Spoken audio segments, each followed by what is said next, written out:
नमस्कार दोस्तों, आपके अपने चैनल हमारे संस्कार में आपका बहुत बहुत स्वागत है। आज हम आपके लिए लेकर आए हैं आषाढ़ पूर्णिमा श्री सत्यनारायण की कथा। लेकिन उससे पहले अगर आप हमारे चैनल पर नए हैं और आपने हमारे चैनल को अभी तक सब्सक्राइब नहीं किया है तो प्लीज़ हमारे चैनल को सब्सक्राइब करें, वीडियो को लाइक करें, ज़्यादा से ज़्यादा शेयर करें ताकि यह कथा का लाभ और दूसरे लोग भी उठा सकें।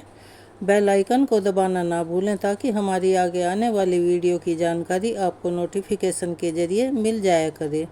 तो चलिए शुरू करते हैं कथा। एक बार मेरे साथ प्यार से बोलिए, ओम नमो भगवते वासुदेवाय नमः। हर हर महादेव।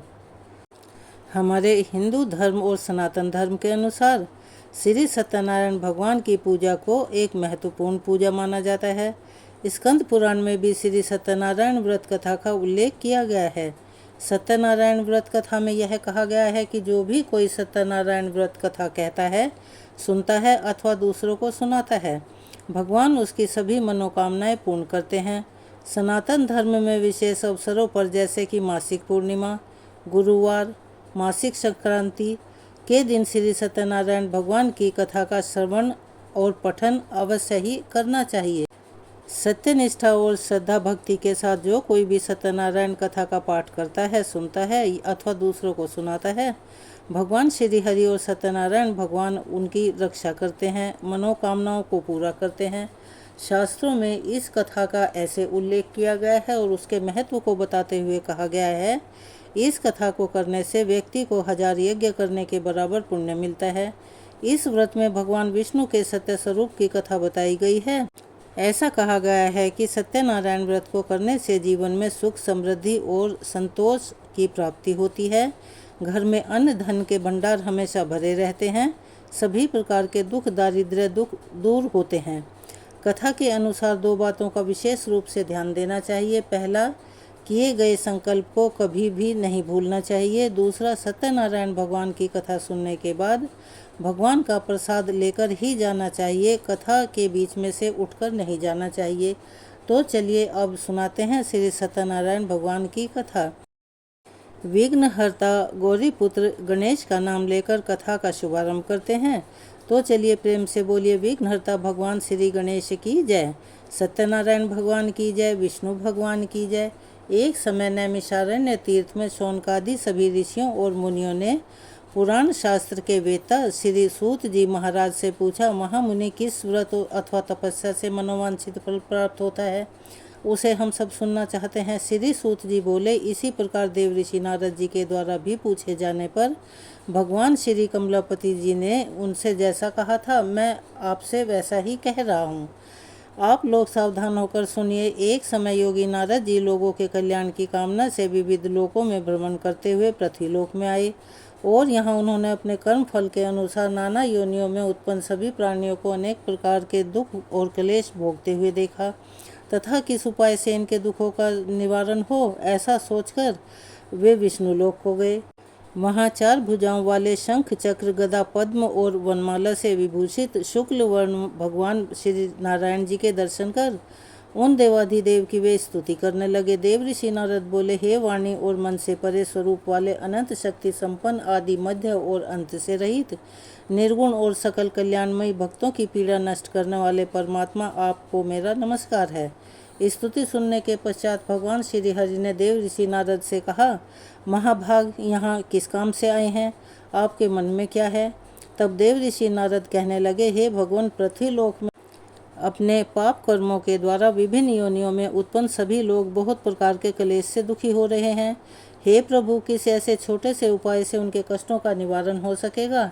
यदि आपकी कृपा मेरे ऊपर हो तो वह सब मैं सुनना चाहता हूँ। आप कृपा पूर्वक यह सब मुझे बताएं। तब श्री भगवान ने कहा, वत्स, संसार के ऊपर अनुग्रह करने की इच्छा से आपने बहुत अच्छी बात पूछी है। जिस व्रत के करने से प्राणी मोह से मुक्त हो जाता है उसे मैं आपको बताता हूँ, सुनिए। हे वत्स, स्वर्ग और पृथ्वी लोक में दुर्लभ भगवान सत्यनारायण का एक महान व्रत है। आपके स्नेह के कारण इस समय मैं उसे कह रहा हूँ। अच्छी प्रकार विधि विधान से भगवान सत्यनारायण जी का व्रत करके मनुष्य शीघ्र ही सुख प्राप्त कर परलोक में मोक्ष प्राप्त कर सकता है। भगवान की ऐसी वाणी सुनकर देव ऋषि नारद कहने लगे, प्रभु, इस व्रत को करने का फल क्या है। इसका विधान क्या है, इस व्रत को किसने किया और इसे कब करना चाहिए, यह सब भी विस्तार पूर्वक बतलाइए। तब भगवान श्री हरि कहने लगे, यह श्री सत्यनारायण जी व्रत दुख शोक आदि का शमन करने वाला, धन धान्य की वृद्धि करने वाला, सौभाग्य और संतान देने वाला तथा सर्वत्र विजय प्रदान करने वाला है। जिस किसी भी दिन भक्ति और श्रद्धा से समन्वित होकर मनुष्य ब्राह्मणों और बंधु बांधवों के साथ धर्म में तत्पर होकर सायंकाल में भगवान श्री सत्यनारायण जी की पूजा करें, नैवेद्य के रूप में उत्तम कोटि के भोजनीय पदार्थों को सवाया मात्रा में भक्ति पूर्वक अर्पित करना चाहिए। केले के फल, घी, दूध, गेहूं का चूर्ण अथवा गेहूं के चूर्ण के अभाव में साठी का चूर्ण, शक्कर या गुड़, यह सब योग्य सामग्री सवाई मात्रा में लेकर निवेदित करनी चाहिए। बंधु बांधव के साथ श्री सत्यनारायण भगवान जी की कथा सुनकर ब्राह्मणों को भोजन कराना चाहिए। भक्ति पूर्वक प्रसाद ग्रहण करके नृत्य गीत आदि का आयोजन भी करना चाहिए। इसके पश्चात भगवान सत्यनारायण का स्मरण करते हुए अपने घर को जाना चाहिए। ऐसा करने से मनुष्यों की मनोकामनाएं अवश्य ही पूर्ण होती हैं। विशेष रूप से कलयुग में पृथ्वी लोक पर यह सबसे छोटा और सरल उपाय है।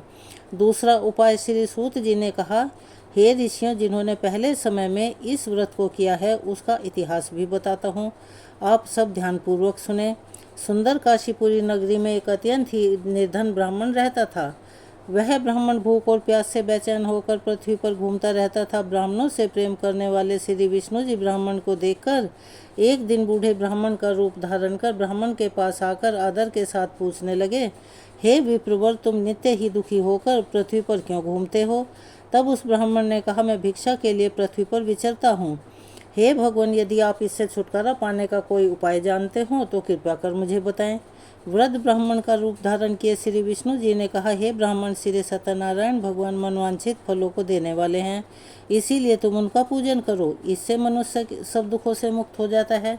ब्राह्मण को व्रत का सारा विधान बताकर बूढ़े ब्राह्मण का रूप धारण करने वाले श्री भगवान जी वहीं पर अंतर्ध्यान हो गए। जिस व्रत को व्रत ब्राह्मण ने बताया है मैं उसे अवश्य ही करूँगा। ऐसा निश्चय कर वह ब्राह्मण घर को चला गया। अगले दिन वह जल्दी उठा और श्री सत्यनारायण जी का व्रत करने का निश्चय कर भिक्षा मांगने के लिए चल दिया। उस दिन उसको भिक्षा में बहुत सारा धन मिला, जिससे उसने पूजा का सामान खरीदा और घर जाकर अपने बंधु बांधवों के साथ श्री सत्यनारायण जी का व्रत किया। ऐसा करने से वह ब्राह्मण सब दुखों से छूटकर अनेक प्रकार की सुख समृद्धियों से युक्त हुआ। तभी से वह ब्राह्मण हर मास इस व्रत को करने लगा। इसी प्रकार श्री सत्यनारायण जी के व्रत को जो शास्त्रोक्त विधि के द्वारा करेगा वह सब पापों से मुक्त होकर मोक्ष को प्राप्त हो जाएगा। आगे भी जो मनुष्य पृथ्वी पर श्री सत्यनारायण जी का व्रत करेगा वह सब दुखों से छूट जाएगा। इस तरह नारद जी से सत्यनारायण भगवान का कहा हुआ व्रत मैंने आपसे कहा। तब ऋषियों ने कहा, हे मुनीश्वर, संसार में विप्र से सुनकर किस किसने इस व्रत को किया है, यह सब भी हम सुनना चाहते हैं। तब श्री सूत जी महाराज कहने लगे, मुनियों, जिस जिस प्राणी ने इस व्रत को किया है उन सब की कथा भी सुनो। एक समय वह ब्राह्मण और धन और ऐश्वर्य के अनुसार बंधु बांधव के साथ व्रत का पूजन कर रहा था कि उसी समय एक लकड़हारा आया। उसने लकड़ियां बाहर रख दी और ब्राह्मण के घर के भीतर चला गया। प्यास से व्याकुल लकड़हारे ने ब्राह्मण को व्रत करते हुए देखा तो वह अपनी प्यास भूल गया।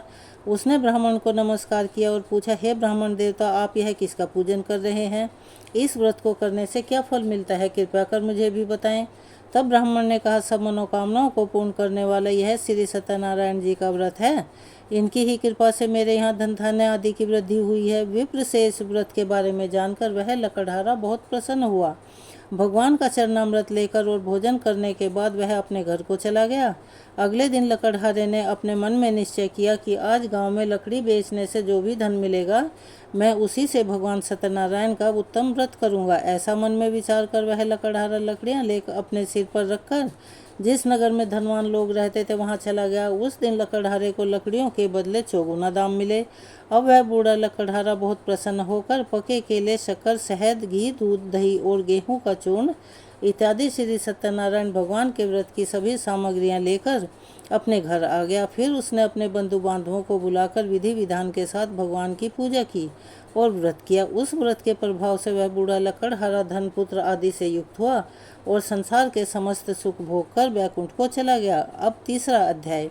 श्री सूत जी ने कहा, श्रेष्ठ मुनियों, अब एक और कथा कहता हूँ। पूर्व काल में उल्का मुख नाम का एक बुद्धिमान राजा था। वह सत्यवक्ता और जितेंद्रिय था। प्रतिदिन मंदिरों में जाता और गरीबों को धन देकर उनके कष्ट दूर किया करता था। उसकी पत्नी सुंदर सती साध्वी थी।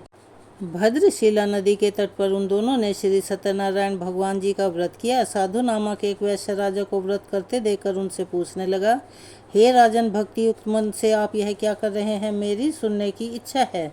तब महाराज उल्का मुख ने कहा, हे साधु वैश्य, मैं अपने बंधु बांधव के साथ संतान प्राप्ति के लिए महान शक्तिमान सत्यनारायण भगवान जी का व्रत और पूजन कर रहा हूँ। तब उसने कहा, हे राजन, मुझे भी इस सब की विधि विधान बतलाइए। मैं भी आपके कहे अनुसार इस व्रत को करूँगा। मुझे कोई संतान नहीं है। मुझे विश्वास है कि इससे निश्चय ही मेरे यहाँ भी संतान होगी। राजा से सब विधान सुनकर वह व्यापार से निवृत्त होकर वह वैश्य खुशी खुशी अपने घर आ गया। वैश्य ने अपनी पत्नी लीलावती से संतान देने वाले उस व्रत का समाचार सुनाया और निश्चय किया कि जब हमारे यहाँ संतान होगी तब मैं भी इस व्रत को करूँगा। एक दिन उसकी पत्नी लीलावती सांसारिक धर्म से प्रवृत्त होकर गर्भवती हो गई। उसने एक सुंदर कन्या को जन्म दिया। कन्या का नाम कलावती रखा गया। इसके बाद लीलावती ने अपने पति को याद दिलाया कि आपने जो भगवान के व्रत करने का संकल्प लिया था, अब आप उसे पूरा कीजिए। साधु वैश्य ने कहा, हे प्रिय, मैं कन्या के विवाह पर इस व्रत को अवश्य करूँगा। इस प्रकार अपनी पत्नी को आश्वासन देकर वह व्यापार करने चला गया। काफ़ी दिनों के बाद लौटा तो उसने नगर की सखियों के साथ अपनी पुत्री को खेलते हुए देखा। वैश्य ने तुरंत कलावती के लिए कोई सुयोग्य वर की तलाश की। कंचन नगर के एक सुयोग्य वाणिक पुत्र से अपने बंधु बांधव सहित प्रसन्न मन से अपनी पुत्री का विवाह उसके साथ कर दिया। वैश्य विवाह के समय भी सत्यनारायण भगवान का व्रत करना भूल गया। इस पर श्री सत्यनारायण भगवान की लीला हुई। अपने कार्य में कुशल साधु नामक वैश्य अपने जमाता सहित नाव को लेकर व्यापार करने के लिए समुद्र के समीप ही रत्नसारपुर नगर में गया। दोनों ससुर और जमाई राजा चंद्रकेतु के नगर में व्यापार करने लगे। एक दिन भगवान सत्यनारायण की माया से प्रेरित एक चोर राजा का धन चुराकर भागा जा रहा था। राजा के दूतों को अपने पीछे आते देखकर चोरों ने घबराकर राजा के धन को उनकी नाव में छुपा दिया और भाग गए, जहां ससुर और जमाई थे। राजा के दूतों ने जब धन को उनकी नाव में रखा देखा तो पकड़कर राजा के पास जाकर कहने लगे, महाराज, हम ये दो चोर पकड़ कर लाए हैं, आप आज्ञा दीजिए। राजा ने कारागार में डालने की आज्ञा दे दी। इस प्रकार राजा की आज्ञा से उनको कठिन कारावास में डाल दिया गया तथा उनका सारा धन भी ले लिया गया। सत्यनारायण भगवान जी की लीला के अनुसार साधु वैश्य की पत्नी लीलावती और पुत्री कलावती भी घर पर बहुत दुखी हुए। उनके घर में रखा हुआ सारा धन चोर चुरा कर ले गए। एक दिन शारीरिक और मानसिक पीड़ा से, भूख से प्यास अति दुखित होकर भोजन की चिंता में कलावती एक ब्राह्मण के घर गई। उसने श्री सत्यनारायण भगवान का व्रत होते देखा, कथा सुनी और प्रसाद ग्रहण कर रात को घर आई। तब माता ने कलावती से पूछा, पुत्री, तू अब तक कहाँ रही? तेरे मन में क्या चल रहा है? तब कलावती कहने लगी, हे माता, मैंने श्री सत्यनारायण भगवान का व्रत होते देखा है। तब कलावती के वचन सुनकर लीलावती ने सत्यनारायण भगवान जी के पूजन की तैयारी की। उसने परिवार और बंधु बांधवों सहित मिलकर श्री सत्यनारायण भगवान जी का पूजन और व्रत किया और मनोकामना मांगी कि मेरे पति और दामाद शीघ्र ही घर लौट आएं। साथ ही उसने प्रार्थना की कि हे प्रभु, हम सबके अपराध क्षमा कीजिए। श्री सत्यनारायण भगवान जी के इस व्रत से संतुष्ट हो गए। उन्होंने राजा चंद्रकेतु को स्वप्न में दर्शन देकर कहा कि हे राजन, जिन दोनों वैश्यों को तुमने बंदी बना रखा है वे दोनों निर्दोष हैं, उन्हें प्रातः काल ही छोड़ देना। राजा से ऐसा कहकर भगवान अंतर ध्यान हो गए। प्रातः काल राजा चंद्रकेतु ने सभा में सभी को अपना स्वप्न सुनाया और सैनिकों को आज्ञा दी कि दोनों को कारागार से मुक्त कर सभा में लाया जाए। दोनों ने आते ही राजा को प्रणाम किया। तब राजा उनसे कहने लगा, हे महानुभावों, तुम्हें अज्ञानतावश ऐसा दुख प्राप्त हुआ है, अब तुम्हें कोई भय नहीं है, अब तुम दोनों मुक्त हो। ऐसा कहकर राजा ने उन्हें नए नए वस्त्र आभूषण दिए और उनका जितना धन लिया था उससे दोगुना कर उन्हें आदर और सम्मान से विदा कर दिया। इस प्रकार दोनों वैश्य अपने घर को चल दिए। चौथा अध्याय। श्री सूत जी ने कहा, वैश्य और उसके जमाई ने मंगलाचार करके यात्रा आरंभ की और अपने नगर की ओर चल पड़े। थोड़ी ही दूर आगे बढ़े थे कि एक दंडी वेशधारी भगवान जी उनको मिले और उनसे पूछने लगे, वैश्य, तेरी नाव में क्या है? अभिमानी वाणिक हंसता हुआ बोला, कहने लगा, हे दंडी, आप क्यों पूछते हैं? क्या आपकी धन लेने की इच्छा है? मेरी नाव में तो बेल और पत्ते भरे हुए हैं। वैश्य के कठोर वचन सुनकर दंडी रूप में भगवान ने कहा, तुम्हारा वचन सत्य हो, तथास्तु। ऐसा कहकर वे वहां से कुछ दूर जाकर समुद्र के किनारे बैठ गए। दंडी महाराज के जाने के पश्चात वैश्य ने नित्य क्रिया से निवृत्त होने के बाद जब नाव को ऊंची उठी देखा तो उन्हें बड़ी ही हैरानी हुई और नाव में बेल पत्ते आदि देकर मूर्छित होकर जमीन पर गिर पड़ा।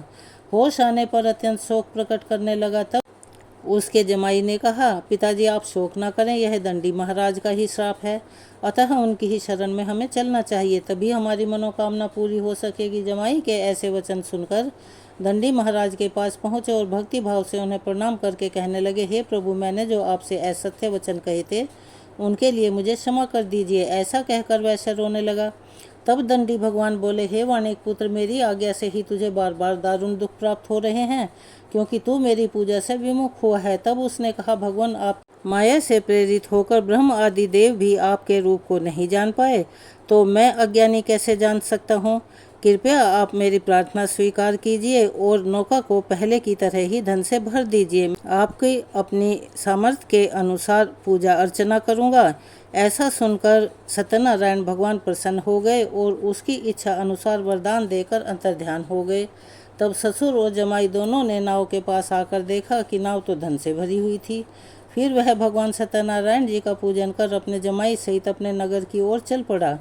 जब वह अपने नगर के निकट पहुंचा तब उसने एक दूत को अपने घर भेज दिया। दूत ने वैश्य के घर जाकर उसकी पत्नी को नमस्कार किया और कहने लगा, आपके पति और दामाद सहित इस नगर के समीप आ गए हैं। लीलावती और उसकी कन्या कलावती उस समय भगवान का पूजन कर रही थी।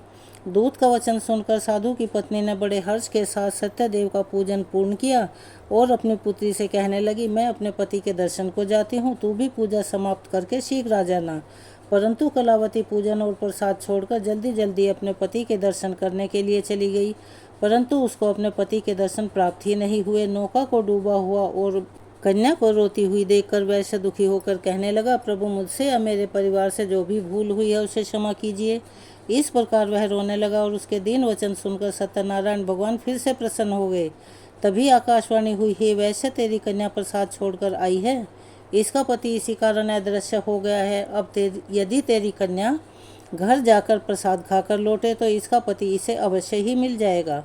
आकाशवाणी सुनकर कलावती ने घर पहुंचकर पूजन विधिवत समाप्त किया और प्रसाद ग्रहण करके अपने पति के दर्शन किए। तत्पश्चात वैश्य ने वहीं बंधु बांधवों सहित भगवान सत्यनारायण का विधि पूर्वक पूजन किया और वह इस लोक के सभी सुख भोग कर अंत में स्वर्ग लोक को चला गया। अब 5वां अध्याय। श्री सूत जी ने आगे कहा, हे ऋषियों, मैं एक और कथा भी कहता हूँ। प्रजा पालन में लीन तुंगध्वज नाम का एक राजा रहा करता था। उसने भगवान सत्यनारायण का प्रसाद त्याग कर बहुत ही दुख पाया। एक समय राजा वन में वन्य पशुओं को मारकर बड़ के वृक्ष के नीचे आया। वहां उसने ग्वालों को भक्ति भाव से बंधु बांधवों सहित श्री सत्यनारायण जी का व्रत पूजन करते देखा, परंतु राजा यह सब देखकर भी अभिमानवश ना तो वहां गया और ना ही सत्यनारायण भगवान को प्रणाम किया। जब ग्वालों ने भगवान जी का प्रसाद उसके सामने रखा तो वह प्रसाद त्याग कर अपने नगर को चला गया। नगर में पहुंचकर उसने देखा कि उसका सब कुछ नष्ट हो गया है। वह समझ गया कि यह सब सत्यनारायण भगवान ने ही किया है। तब वह वापस उसी स्थान पर और ग्वालों के पास गया और विधि पूर्वक पूजन कर प्रसाद ग्रहण किया। तो सत्यनारायण भगवान की कृपा से जब कुछ जैसा पहले था वैसा ही हो गया। फिर वह सारे सुख भोग कर अंत में स्वर्गलोक को चला गया। जो मनुष्य इस परम दुर्लभ व्रत को करेगा, श्री सत्यनारायण भगवान की कृपा से उसे धन धान्य की प्राप्ति होगी। इस व्रत के प्रभाव से निर्धन धनी बंदी बंधन से मुक्त होकर निर्भय हो जाता है। संतानहीनों को संतान प्राप्ति होती है और सभी मनोरथ पूर्ण होकर अंत में वह बैकुंठ धाम को जाता है। जिन्होंने पहले इस व्रत को किया है, अब उनके दूसरे जन्म की कथा भी सुनिए। शतानंद नामक ब्राह्मण ने सुदामा के रूप में जन्म लेकर भगवान कृष्ण की भक्ति कर मोक्ष प्राप्त किया। उल्का मुख नाम के महाराज राजा दशरथ बने और श्री रंगनाथ जी का पूजन कर बैकुंठ को प्राप्त हुए। साधु नाम के वैश्य ने धर्मात्मा और सत्य प्रतिज्ञ राजा मोरध्वज बनकर अपने पुत्र को आरे से चीरकर मोक्ष को प्राप्त किया। महाराज तुंगध्वज स्वयंभू मनु हुए। उन्होंने बहुत से लोगों को भगवान की भक्ति में लीन कर मोक्ष प्राप्त किया और वह लकड़हारा भील अगले जन्म में गुह्य नामक निषाद राज हुआ, जिसने भगवान श्री राम के चरणों की सेवा कर मोक्ष प्राप्त किया। कथा सुनने के बाद बिना आरती किए कथा को सुनना अधूरा माना जाता है। तो चलिए शुरू करते हैं सत्यनारायण भगवान की आरती। ओम जय लक्ष्मी रमणा स्वामी जय लक्ष्मी रमणा सत्यनारायण स्वामी सत्यनारायण स्वामी जनपातक हरना ओम जय लक्ष्मी रमणा रत्न जड़ित सिंहासन अद्भुत छवि राजे स्वामी अद्भुत छवि राजे नारद करत निरंजन नारद करत निरंजन घंटावन बाजे ओम जय लक्ष्मी रमणा प्रकट भये कलि कारण द्विज को दर्श दियो स्वामी द्विज को दर्श दियो बूढ़ो ब्राह्मण बन कर बूढ़ो ब्राह्मण बन कर कंचन महल कियो ओम जय लक्ष्मी रमणा दुर्बल भील कठारो जिन पर कृपा करी स्वामी जिन पर कृपा करी चंद्रचूड़ एक राजा चंद्रचूड़ एक राजा तिनकी विपत्ति हरी ओम जय लक्ष्मी रमणा वैश्य मनोरथ पायो श्रद्धा तज दीनी स्वामी श्रद्धा तज दीनी सो फल भोग्य प्रभु जी सो फल भोग्य प्रभु जी फिर स्तुति कीन्ही जय लक्ष्मी रमणा भक्ति भाव के कारण छिन छिन रूप धरो स्वामी छिन छिन रूप धरो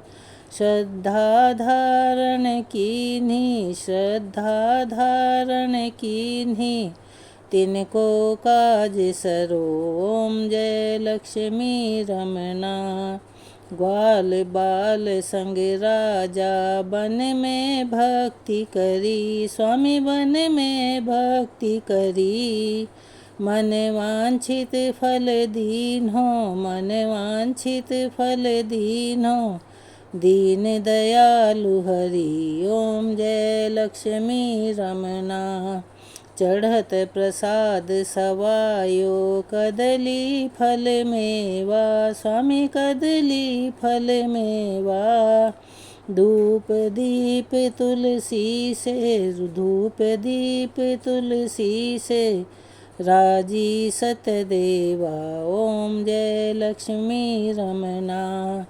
सत्यनारायण जी की आरती जो कोई नर गावे स्वामी जो कोई नर गावे तन मन सुख संपत्ति सब तन मन सुख संपत्ति सब मन वांछित फल पावे ओम जय लक्ष्मी रमणा बोलिए श्री सत्यनारायण भगवान की जय। अगर आप हमारे चैनल पर नए हैं अभी तक आपने चैनल को सब्सक्राइब नहीं किया है तो प्लीज़ हमारे चैनल को सब्सक्राइब करें, वीडियो को लाइक करें, ज़्यादा से ज़्यादा शेयर करें ताकि यह कथा और लोग भी सुन सकें, उन्हें भी इसका लाभ प्राप्त हो सके। बेल आइकन को दबाना ना भूलें ताकि हमारी आगे आने वाली वीडियो की जानकारी आपको नोटिफिकेशन के जरिए मिल जाया करे। कमेंट्स बॉक्स में श्री सत्यनारायण भगवान की जय हर हर महादेव लिखना ना भूलें। अपना सहयोग और प्यार हमें ऐसे ही प्रदान करते रहें। धन्यवाद।